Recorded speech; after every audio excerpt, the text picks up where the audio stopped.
ಇದು ಆಗಲ್ವಾ? ಸ್ನಾನ ಮಾಡ್ತೀರಲ್ಲ, ಓಡಿಸ್ಕೋಬೇಡ್ರಿ.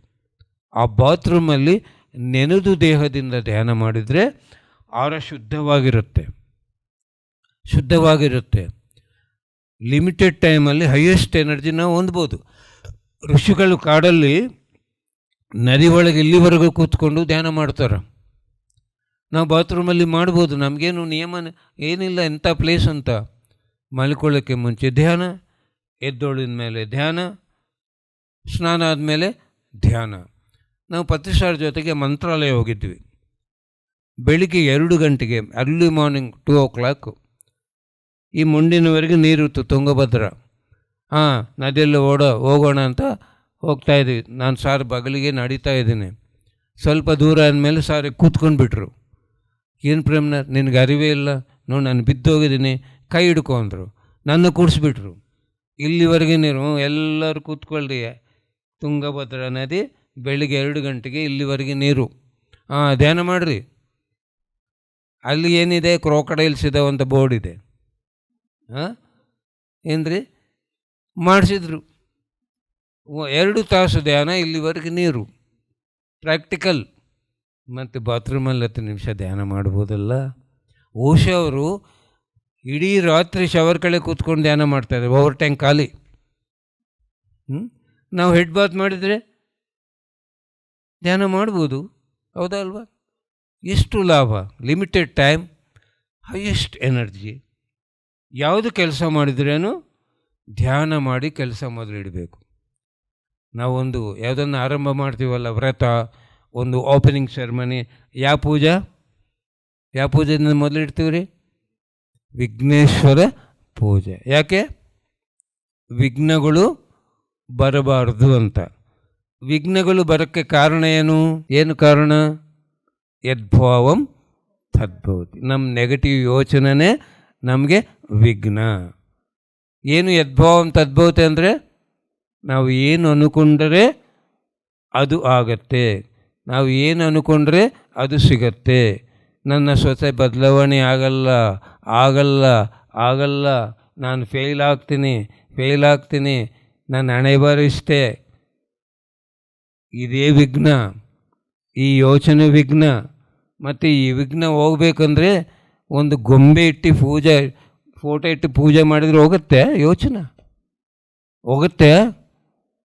ವಿಘ್ನೇಶ್ವರ ಅಂದರೆ ನೆಗೆಟಿವ್ ಯೋಚನೆ, ವಿಘ್ನ ಬರಬಾರ್ದಂದರೆ ಈಶ್ವರನಾಗಿ ಧ್ಯಾನ ಮಾಡು. ನೀನು ಈಶ್ವರನಾಗಿ ಧ್ಯಾನ ಮಾಡಿದರೆ ಆ ಯೋಚನೆ ಎಲ್ಲ ಹೋಗ್ಬಿಡತ್ತೆ. ಇದು ಮನಸ್ಸು ಖಾಲಿಯಾಗತ್ತೆ. ಎಂಟಿ ಪೇಪರಲ್ಲಿ ಏನನ್ನ ಬರಿಬೋದು, ಯಾವ ಪೇಂಟಿಂಗ್ ಬೇಕಂದರೆ ಹಾಕ್ಬೋದು. ನಾವು ಇದು ಎಂಟಿ ಮಾಡಿ ನಾವೇನು ಅಂದ್ಕೊಂಡ್ರೆ ಅದು ಸೃಷ್ಟಿಯಾಗತ್ತೆ. ನಾನು ವರಂಗಲ್ಗೆ ಹೋಗಿದ್ದೆ, ತೆಲಂಗಾಣ. ಅಲ್ಲಿ ಭದ್ರಕಾಳಿ ಮಂದಿರ, ನಾವೆಲ್ಲರೂ ಪಿರಮಿಡ್ ಮಾಸ್ಟರ್ಸ್ ಎಲ್ಲರೂ ಹೋಗಿ, ಅದು ಒಂದು ಹಳೆ ಮಂದಿರ, ಅಲ್ಲಿ ಕೂತ್ಕೊಂಡು ಧ್ಯಾನ ಮಾಡ್ತಾಯಿದ್ದೆ. ನನಗೊಂದು ಪ್ರಶ್ನೆ ಬಂತು. ಆ ಭದ್ರಕಾಳಿ ಮಾತನ ಒಂದು ಸಂದೇಶ ಬೇಕು ಅಂತ ಮನಸ್ಸದಿಂದ ಅಂದ್ಕೊಂಡೆ. ಇದೇ ಟೆಲಿಪತಿ ಅಂತಾರೆ, ಮನಸ್ಸದಿಂದ ಪ್ರಶ್ನೆ, ಮನಸ್ಸಿಗೆ ಉತ್ತರ. ಅವ ಮಾತು ಏನು ಹೇಳ್ತಾ ಇದೆ ಅಂದರೆ, ಈ ಆಯುಧಗಳು, ಈ ರೂಪ ನೀವು ಸೃಷ್ಟಿ ಮಾಡಿಕೊಂಡಿದ್ದೀರಿ. ನನಗೆ ರೂಪವಿಲ್ಲ, ಆಯುಧಗಳಿಲ್ಲ. ಕಾಳಿ ಅಂದರೆ ಶಕ್ತಿ, ಮಾತ ಅಂದರೆ ಶಕ್ತಿ ಮಾತ. ಯಾರು ಧ್ಯಾನ ಮಾಡಿ ಭದ್ರವಾಗಿ ಮನಸ್ಸು ಕಾಳಿ ಇಟ್ಟುಕೊತಾರೋ ಅವರೇ ಭದ್ರಕಾಳಿ. ಶಕ್ತಿ ತುಂಬಿಕೊಂತೀರಿ ಅಂತ. ಜುಮ್ಮಾ ಮಸ್ಜಿದ್ಗೆ ಹೋದೆ ನಮ್ಮೂರಲ್ಲಿ. ನಾನು ಚರ್ಚಲ್ಲಿ ಧ್ಯಾನ ಮಾಡಿ ನೋಡಿದ್ದೀನಿ, ದರ್ಗಾದಲ್ಲಿ ಧ್ಯಾನ ಮಾಡಿ ನೋಡಿದ್ದೀನಿ, ಕಾಡಲ್ಲಿ ಮಾಡಿ ನೋಡಿದ್ದೀನಿ, ಸ್ಮಶಾನಕ್ಕೆ ಹೋಗಿ ಅಲ್ಲಿ ಧ್ಯಾನ ಮಾಡಿ ನೋಡಿದ್ದೀನಿ. ಯಾವಾಗಲೂ ಮಸ್ಜಿದಲ್ಲಿ ಮಾಡಲಿಲ್ಲ, ನೋಡೋಣ ಅಂತ ಹೋದೆ. ಒಂದಿನ ಒಂದು ಮರದ ಕೆಳಗೆ ಕೂತ್ಕೊಂಡು ಧ್ಯಾನ ಮಾಡ್ತಾಯಿದ್ದೀನಿ. ನನಗೊಂದು ಮೆಸೇಜ್ ಬರ್ತಾಯಿದೆ, ಅಂಗಡಿ ಬೇಕಂದರೆ ಖಾಲಿ ಇರಬೇಕು, ಖಾಲಿ ಸೀಟ್ ಬೇಕಂದರೆ ಖಾಲಿ ಇರಬೇಕು, ಮನೆ ಬೇಕಂದರೆ ಖಾಲಿ ಇರಬೇಕು, ಕೆಲಸ ಬೇಕಂದರೆ ಏನು ಬೇಕಂದ್ರೇನು ಖಾಲಿ ಇರಬೇಕು. ನೀನು ಧ್ಯಾನ ಮಾಡಿ ಇದು ಖಾಲಿ ಮಾಡ್ಕೊಳ್ಳೋ, ನಿನಗೇನು ಬೇಕೋ ಅದೆಲ್ಲ ಸಿಗತ್ತೆ ಅಂತ. ವಿಘ್ನೇಶ್ವರ ಪೂಜೆ ಅಂದರೆ ಯಾವ ವಿಘ್ನಗಳು ಬರಬಾರ್ದಂದರೆ ನಾವು ಧ್ಯಾನ ಮಾಡಿ ಆ ನೆಗೆಟಿವ್ ಯೋಚನೆ ನಿಂದಿರಿಸಿ ಇದು ಖಾಲಿ ಮಾಡಿ ನಾವು ಏನು ಸಂಕಲ್ಪ ಇಟ್ಕೊಂಡ್ರೆ ಅದು ಸೃಷ್ಟಿಯಾಗತ್ತೆ. ಪೂಜೆ ಅಂದರೆ ಪೂರ್ಣ ಜಯ ಸಿಗತ್ತೆ. ನಾನು ನನ್ನ ಹೆಂಡತಿ ಒಂದು ಸರ್ತಿ ಆಟೋಲ್ಲಿ ಹೋಗ್ತಾಯಿದ್ವಿ. ಒಬ್ಬ ಮೇಡಮ್ನ ಕೂಡಿಸ್ಕೊಂಡು ಹೋಗ್ಬೇಕು. ಅವ್ರ ಮನೆ ಮುಂದೆ ಆಟೋ ನಿಂದಿರಿಸಿದ್ವಿ. ಒಂದು 10 ನಿಮಿಷ ಟೈಮ್ ಸಿಕ್ತು. ನಾನೇನು ಮಾಡಬೇಕು? ಯಾರಿಗೆ ಧ್ಯಾನ ಹೇಳಬೇಕು? ಕಿವಿರೋರಿಗೆ. ಯಾರಿಗೆ ಧ್ಯಾನ ಮಾಡಿಸ್ಬೇಕು? ಮೂಗಿರೋರಿಗೆ. ಆಟೋ ಡ್ರೈವರ್ ಕಿವಿ ಇದೆ, ಮೂಗಿದೆ ಅಲ್ಲ. ಅವನು ಕರೆದೆ, ಆಟೋ ಒಳಗಿಂದ ಬಂದ. ಏನು ಸರ್ ಅಂದೆ. ಧ್ಯಾನ ಮಾಡಪ್ಪ ಅಂದೆ. ಯಾಕೆ ಸರ್ ಅಂದರೆ ಆರೋಗ್ಯ ಇರುತ್ತೋ ಅಂದರೆ ನನಗೆ ಆರೋಗ್ಯ ಚೆನ್ನಾಗಿದೆ ಸರ್. ಒಂದು ಕೆಲಸ ಮಾಡು, ಧ್ಯಾನ ಮಾಡಿ ಆಟೋ ಸ್ಟಾರ್ಟ್ ಮಾಡು, ಒಳ್ಳೆ ಬಿಸ್ನೆಸ್ ಇರುತ್ತೆ. ಹೌದಾ ಸರ್? ಹೌದಪ್ಪ. ಹೇಗೆ ಮಾಡಬೇಕು? ಆ ಹೊರ್ಕೊಂಡು ನಿಂತ್ಕೊಂಡಿದ್ದೀನಿ. ಅವನು 2 ಬೆರಳು ಜೋಡಿಸ್ಕೊಂಡ. ಕಣ್ಣು ಮುಚ್ಕೋ. ಏನು ಕಾಣಿಸ್ತಾ ಇದೆ ಸರ್? ಕತ್ಲ ಕಾಣಿಸ್ತಾ ಇದೆ. ಹಾಗೆ ಕತ್ಲನ್ನು ಗಮನಿಸು. ಏನು ಕಾಣಿಸ್ತಾ ಇದೆ? ಬೆಳಕು ಕಾಣಿಸ್ತಾ ಇದೆ. ಬೆಳಕು ನಿನ್ನ ಒಳಗೆ ಆಹ್ವಾನಿಸ್ಕೋ. ಸರ್ ಏನೋ ವೈಬ್ರೇಷನ್ ಆಗ್ತಾಯಿದೆ ಸರ್. ಆ ಮೇಡಮ್ ಬಂದರು. ನನ್ನ ಕೆಲಸ ಮುಗಿತಾ? ಓಕೆ ಅಂದೆ. ಅವ್ನು ಡ್ರೈವಿಂಗ್ ಮಾಡ್ತಾಯಿದ್ದಾನ. ಸರ್ ನಮ್ಮ ತಾಯಿಗೆ ಶುಗರ್ ಇದೆ, ಕಣ್ಣಿಂದ ನೀರು ಬರ್ತಾನೆ ಇರುತ್ತೆ, ಎಷ್ಟು ಔಷಧ ತಗೊಂಡ್ರೆ ನೀನು ಕಾಯಿಲೆ ಹೋಗಲಿಲ್ಲ, ಈ ಕಾಯಿಲೆ ಹೋಗುತ್ತೆ ನೋಡಪ್ಪ, ಕ್ಯಾನ್ಸರೇ ಹೋಗುತ್ತೆ, ಇದೇನು ದೊಡ್ಡ ಸುದ್ದಿ ಅನ್ನಿ. ಸರ್ ಬೆಳಿಗ್ಗೆ ನಾನು ನನ್ನ ತಾಯಿನ ಕರ್ಕೊಂಡು ಬರ್ತೀನಿ. ನಮ್ಮ ಮನೆ ಎದುರು ಒಂದು ಶಾಲೆಯಲ್ಲಿ ನಾನೊಂದು ರೂಮು ಅವ್ರು ಪರ್ಮಿಷನ್ ಕೊಟ್ಟರು. ಬೆಳಿಗ್ಗೆ 6 to 8 ಸ್ಕೂಲ್ ಇರಲ್ವಲ್ಲ, ಸಾಯಂಕಾಲ 6 to 8 ಸ್ಕೂಲ್ ಇರಲ್ಲ. ನಾನು ಧ್ಯಾನ ಹೇಳ್ಕೊಡೋಕ್ಕೆ ಅವ್ರು ನಾನು ಪರ್ಮಿಷನ್ ಕೊಟ್ಟರು. ನೀನು ಕರ್ಕೊಂಡು ಬಾಪ. ನಾನು ಬೆಳಿಗ್ಗೆ 6 to 8 8:15 ಕಾಯ್ತಾರೆ. ಅವ್ನು ಬಂದಿಲ್ಲ. ನಾನು ಮನೆಗೆ ಹೋಗ್ಬಿಟ್ಟೆ. 10:00 ತಾಯಿನ ಕರ್ಕೊಂಡು ಬಂದು. ಸರ್ ಯಾಕೆ ಆಲಸ್ಯ ಆಯಿತು ಗೊತ್ತಾ? ನನಗೇನು ಗೊತ್ತು. ನೀವೇನು ಹೇಳಿದ್ರಿ ಸರ್? ಧ್ಯಾನ ಮಾಡಿ ಆಟೋ ಸ್ಟಾರ್ಟ್ ಮಾಡಿ ಅಂದ್ರೆ ಒಂದೇ ಬಿಸ್ನೆಸ್ ಸರ್, ಅದಕ್ಕೆ ಲೇಟ್ ಆಯಿತು. ಅವನೇನು ಮಾಡಿದಾನೆ? ನಂಬಿದಾನೆ. ರಾಜಮಂಡ್ರಿಗೆ ಹೋದೆ. ಅಲ್ಲ, ಹುಡುಗಿ ಡಿಸ್ಟಿಕ್ ಲೆವೆಲ್ ಚೆಸ್ ಪ್ಲೇಯರ್ ನನ್ನ ಹತ್ರ ಬಂದು daily regular 2 hours meditation without absent ಮಾಡ್ತಾಯಿದ್ದೀನಿ ಸರ್. ನಾನು district level chess player. Within short period international chess player ಆಗಬೇಕಂದ್ರೆ ಏನು ಮಾಡಬೇಕು? ಚೆಸ್ ಆಡೋಕ್ಕೆ ಮುಂಚೆ 2 ತಾಸು ಧ್ಯಾನ ಮಾಡಿ ಹೋಗು ಅಂದೆ. 8 ತಿಂಗಳಾದಮೇಲೆ ಫೋನ್ ಮಾಡಿದರು ಆ ಹುಡುಗಿ. ಸರ್ ನಾನು ಇಂಟರ್ನ್ಯಾಷನಲ್ ಚೆಸ್ ಕಾಂಪಿಟೇಷನ್ ಡೆಲ್ಲಿಗೆ ಹೋಗ್ತಾಯಿದ್ದೀನಿ. ಅರ್ಥ ಆಯ್ತಾ? ವಿಘ್ನೇಶ್ವರ ಪೂಜೆ ಅಂದರೆ ಏನು ಪೂಜೆ ಮಾಡೋದಾ? ಧ್ಯಾನ ಮಾಡುವುದಾ? ಧ್ಯಾನ ಮಾಡೋದು before doing anything, music, dance, competition, interview, ಓದ್ಕೊಳ್ಳೋದು, ಅಡಿಗೆ, ಬಿಸ್ನೆಸ್, ಯಾವುದೇ ಆಗಲಿ ಧ್ಯಾನ ಮಾಡಿ ನಾವು ಆ ಕೆಲಸ ಮಾಡಬೇಕು. ಹೌದಲ್ವಾ? ಏನಾಗುತ್ತೆ ಧ್ಯಾನ ಮಾಡಿ ಕೆಲಸ ಮಾಡಿದರೆ? ಏನಾಗುತ್ತೆ? ಸಕ್ಸಸ್. ನೆಗೆಟಿವ್ ಯೋಚನೆ ಇಲ್ಲ. ನಾವು ಪಾಸಿಟಿವ್ ಥಿಂಕಿಂಗ್ ಮಾಡಿ ಅದು ಕೆಲಸ ಮಾಡ್ತಾಯಿದ್ವಿ. ಅಷ್ಟೇ ಅಲ್ಲ, ನಮ್ಮ 6th ಸೆನ್ಸ್ ಒಂದಿದೆ. ಏನು 6th ಸೆನ್ಸ್ ಅಂದರೆ? ಫ್ಯೂಚರ್ ನಮಗೆ ಗೈಡೆನ್ಸ್ ಕೊಡೋದು 6th ಸೆನ್ಸ್. ಎಲ್ಲರಿಗೂ ಗೊತ್ತು 6th ಸೆನ್ಸ್ ಇದೆ ಅಂತ. ಅದು ಹೇಗೆ ಕೆಲಸ ಮಾಡುತ್ತೋ ಯಾರಿಗೂ ಗೊತ್ತಿಲ್ಲ. ಅದು ಯಾಕೆ ಕೆಲಸ ಮಾಡುತ್ತೆ? ದೇಹ, ಮನಸ್ಸು, ಬುದ್ಧಿ, ಆತ್ಮ, ಸರ್ವಾತ್ಮ. ಈ ಮನಸ್ಸು ದೇಹಕ್ಕೆ ಸಂಬಂಧವಿರೋದು, ಬುದ್ಧಿ ಆತ್ಮಕ್ಕೆ ಸಂಬಂಧವಿರೋದು.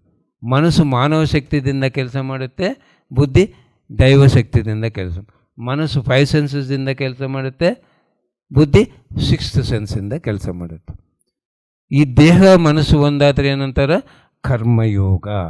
ದೇಹ ಮನಸ್ಸು ಒಂದಾದರೆ ಕರ್ಮಯೋಗ. ಕರ್ಮ ಅಂದ್ರೇನು? ನಾವು ಏನು ಕೆಲಸ ಮಾಡ್ತೀವೋ ಅದು ಕರ್ಮ ಅಂತಾರೆ. ಇವಾಗ ನೀವು ಕೇಳಿಸ್ಕೊಳ್ಳೋ ಕರ್ಮದಲ್ಲಿದ್ದೀರಿ, ನಾನು ಹೇಳೋ ಕರ್ಮದಲ್ಲಿದ್ದೀನಿ. ನಿಮ್ಮ ದೇಹ ಮನಸ್ಸು, ನಿಮ್ಮ ಮನಸ್ಸು ನಿಮ್ಮ ಜೊತೆಗಿದ್ದರೆ ನನ್ನ ಮಾತು ಕೇಳಿಸ್ಕೊತೀರಿ. ದೇಹ ಇದೆ, ಮನಸ್ಸು ಎಲ್ಲೂ ಹೋಗಿದೆ, ನನ್ನ ಮಾತು ಕೇಳಿಸ್ಕೊತೀರಾ ನೀವು? ಇಲ್ಲ. ಅದಕ್ಕೆ ಯಾವುದು ಕೆಲಸ ಮಾಡಿದ್ರೇನು ದೇಹ ಮನಸ್ಸು ಒಂದಾಗಿ ನಾವು ಕೆಲಸ ಮಾಡಿದ್ರೆ ಮಾಡಬೇಕಿದ್ರನ್ನೇನಂತಾರೆ? ಕರ್ಮಯೋಗ.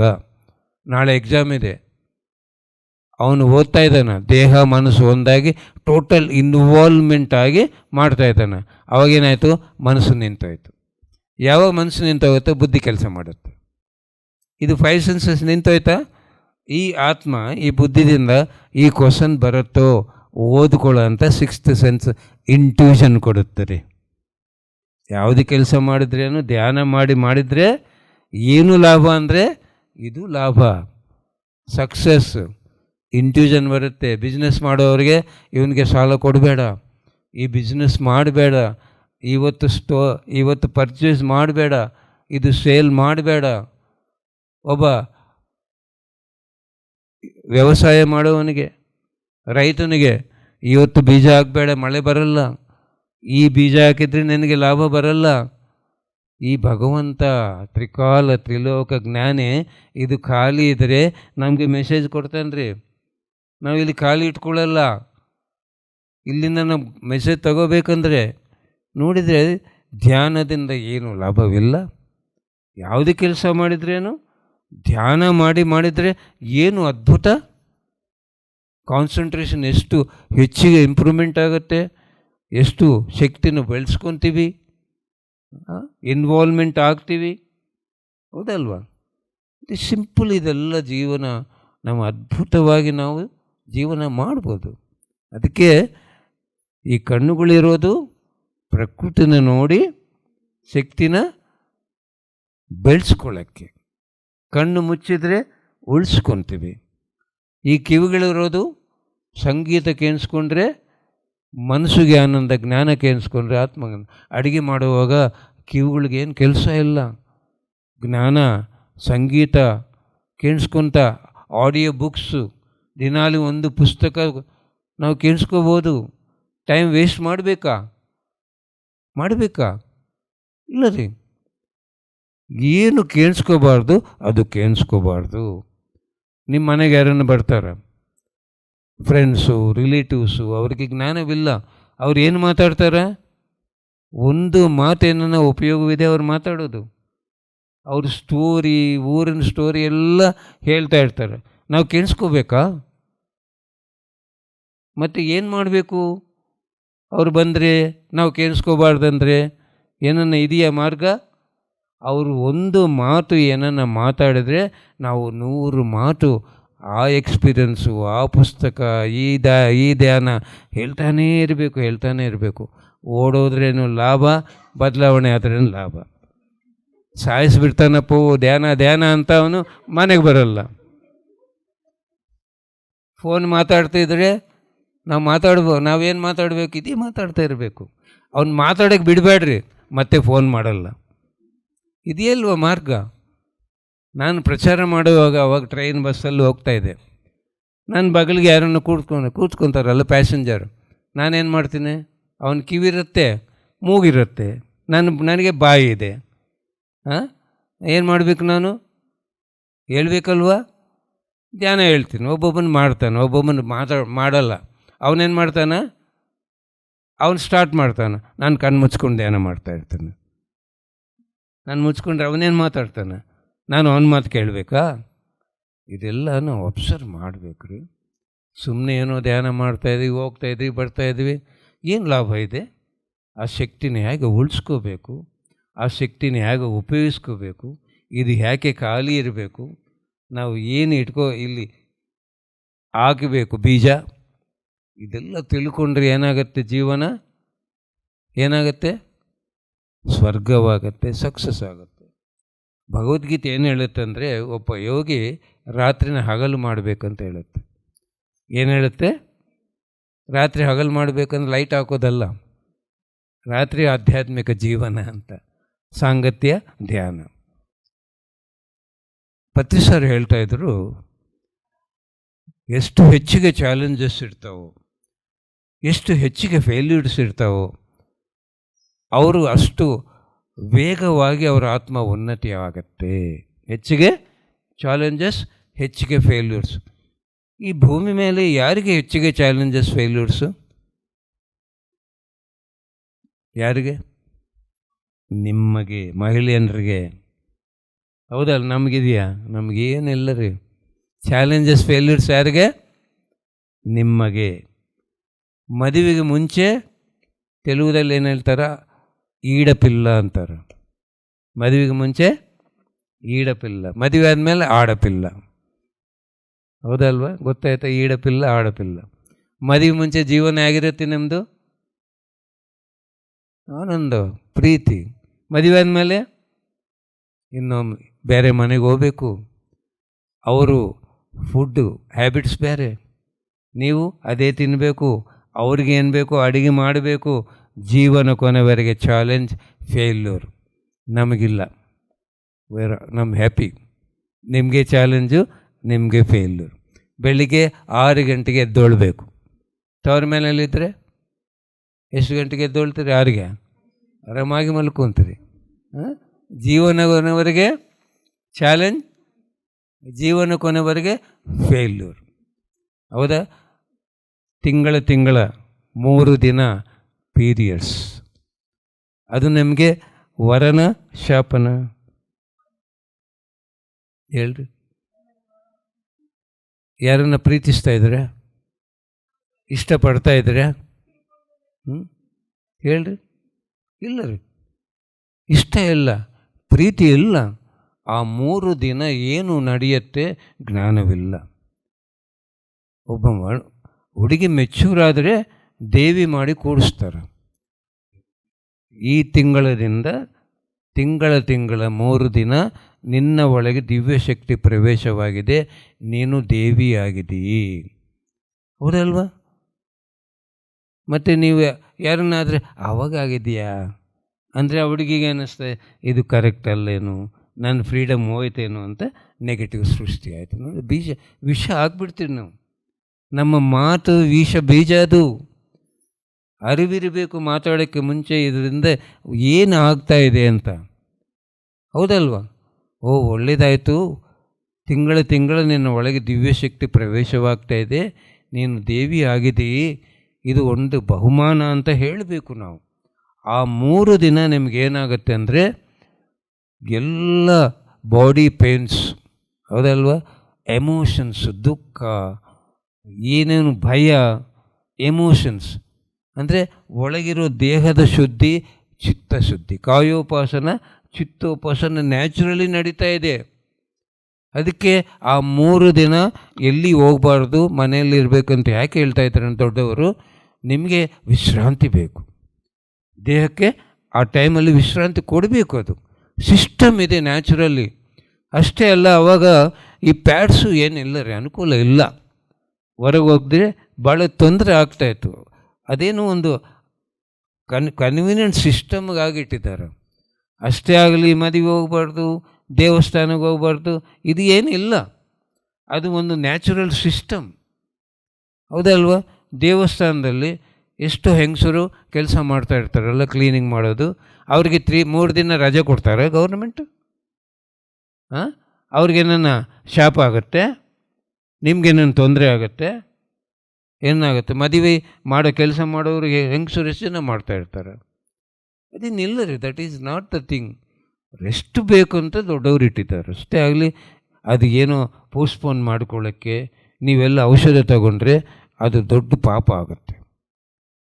ಇದೆಲ್ಲ ಪಾಪನೇ ಶಾಪ ಆಗುತ್ತೆ. ಆ 3 ದಿನ ನೀವು ಪಾಸಿಟಿವ್ ಆಗಲಿ ತಗೋಬೇಕು ಬೇಡವಾ? ತಗೋಬೇಕು. ಆಮೇಲೆ ಈ ಕೈಗೇನೋ ತೊಂದರೆ ಬಂದರೆ ಕೈ ತೆಗೆದುಬಿಡಿ ಡಾಕ್ಟರ್ ಅಂತೀವಿ. ಕಾಲು ತೊಂದರೆ ಬಂದರೆ, ಗರ್ಭಾಶಯ ತೊಂದರೆ ಬಂದರೆ ತೆಗೆದುಬಿಡಿ ಡಾಕ್ಟರ್. ಹೋಗಲಿ, ಗರ್ಭಾಲಯ ಅದು ಒಂದು ಆತ್ಮಗೆ ಜನ್ಮ ಕೊಡೋ ದೇವಸ್ಥಾನನ ತೆಗೆದು ಬಿಡ್ತೀರಿ ನೀವು. ಅವ್ರಿಗೆ ದುಡ್ಡು ಬೇಕು, ನೀವು ತೆಗೆಸ್ಕೊತೀರಿ. ಇದು ಪಾಪ ಅಲ್ವಾ? ಮಹಾಪಾಪನೇ ಮಾಡ್ತಾಯಿದ್ದೀವಿ. ನಮಗೆಲ್ಲ ಜ್ಞಾನನೇ ಗೊತ್ತಿಲ್ಲ. ಎಂಥ ಪಾಪ ಇದು? ಮೆನೋಪಾಸ್ ಎಷ್ಟು ವಯಸ್ಸಿಗೆ ಆಗ್ತಾಯಿದೆ ಇವಾಗ? ಎಷ್ಟು ವಯಸ್ಸಿಗೆ? Below 45, below 40. ಮೊದಲು 60-65 ಇಯರ್ಸ್ವರೆಗೆ ಆಗ್ತಾ ಇದ್ದಿಲ್ಲ. ಇವಾಗ ಹೇಗೆ ಬಿಲೋ ಆಗ್ತಾಯಿದೆ? ಅಷ್ಟು ಬಡವನೇ ಯಾಕೆ ಕಾರಣ ಹೇಳ್ರಿ? ಯದ್ಭಾವಂ ತದ್ಭವತಿ. ಏನಪ್ಪ ಇನ್ನೂ ನಿಂತೋದ್ರೆ ಎಷ್ಟು ಅನುಕೂಲ ಇರುತ್ತೆ ಅಂತ ನೀವು ನಿಂದಿಸ್ತಾ ಇದ್ದೀರಿ. You are stopping the periods.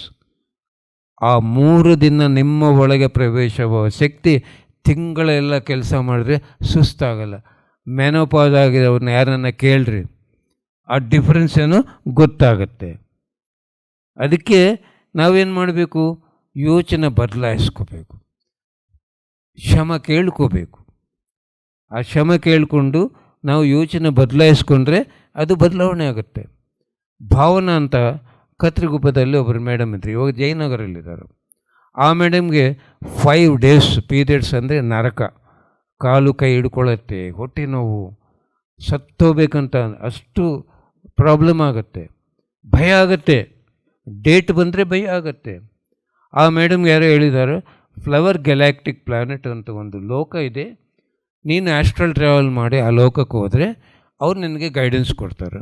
ಆ ಮೇಡಮ್ ಥರ್ಡ್ ಐ ವಿಷನ್ ಇದೆ, ಆಸ್ಟ್ರಲ್ ಟ್ರಾವೆಲ್ ಮಾಡ್ತಾಳೆ.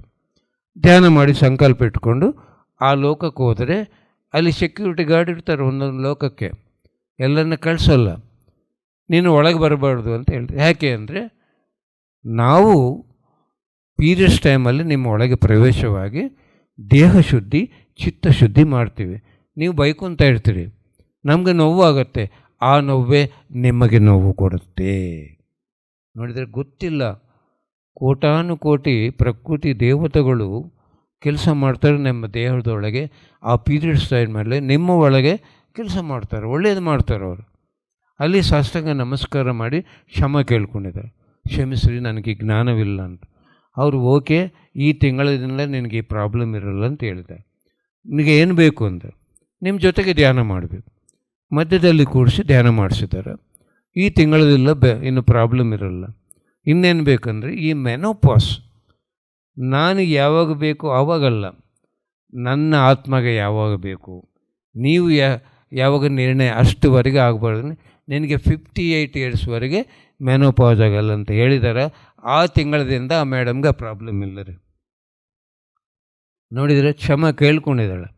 ಕಾಮಾಖ್ಯ ಮಾತಾ ಫ್ಲವರ್ ಗ್ಯಾಲಾಕ್ಟಿಕ್ ಪ್ಲಾನೆಟ್ ಈ ಸಿಸ್ಟಮ್ಗೆ ಕನೆಕ್ಟ್ ಆಗಿರೋ ಮಾಸ್ಟರ್ಸ್.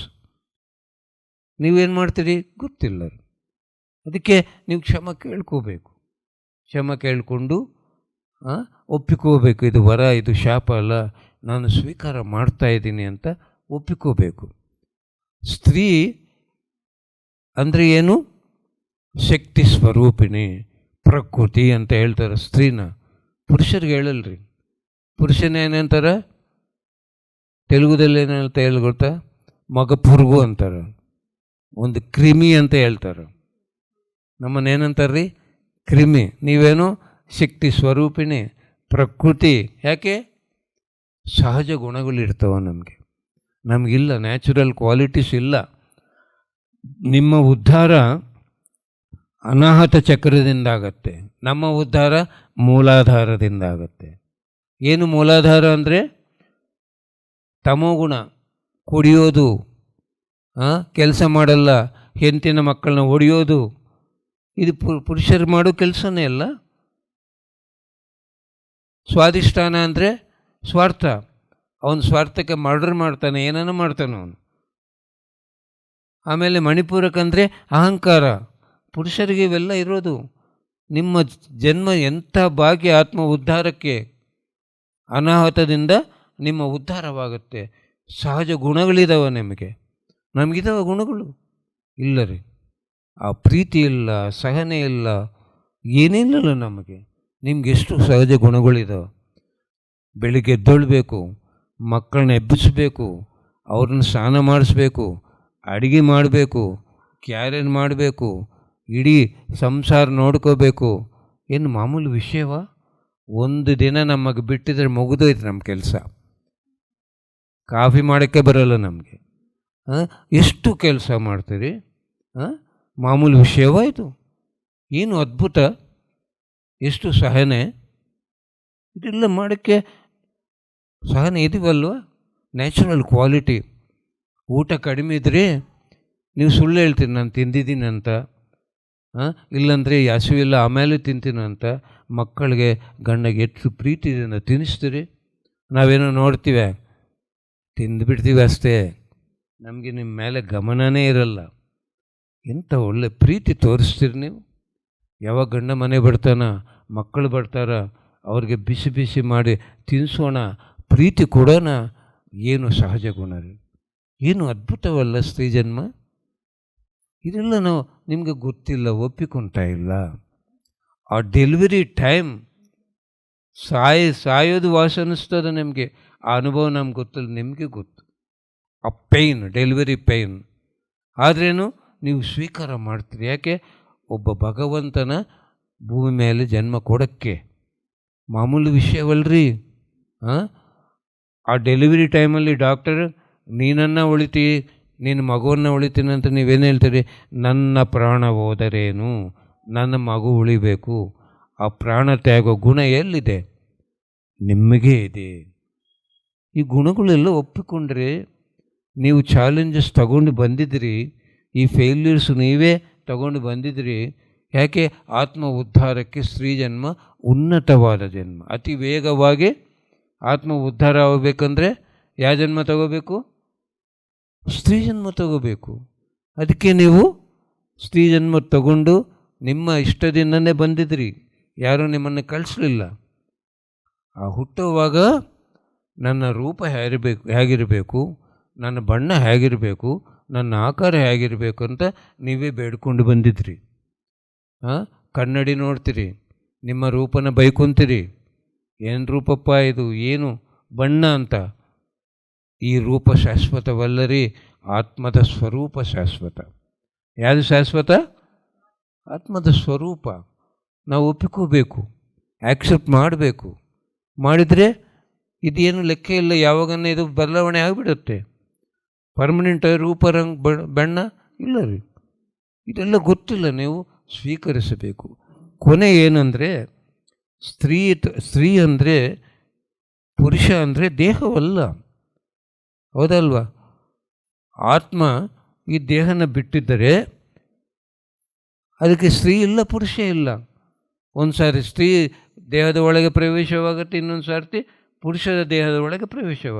ಆತ್ಮ ಅಂದರೆ ಅರ್ಧ ನಾರೀಶ್ವರ. ಆತ್ಮ ಅಂದ್ರೇನು? ಅರ್ಧ ನಾರೀಶ್ವರ.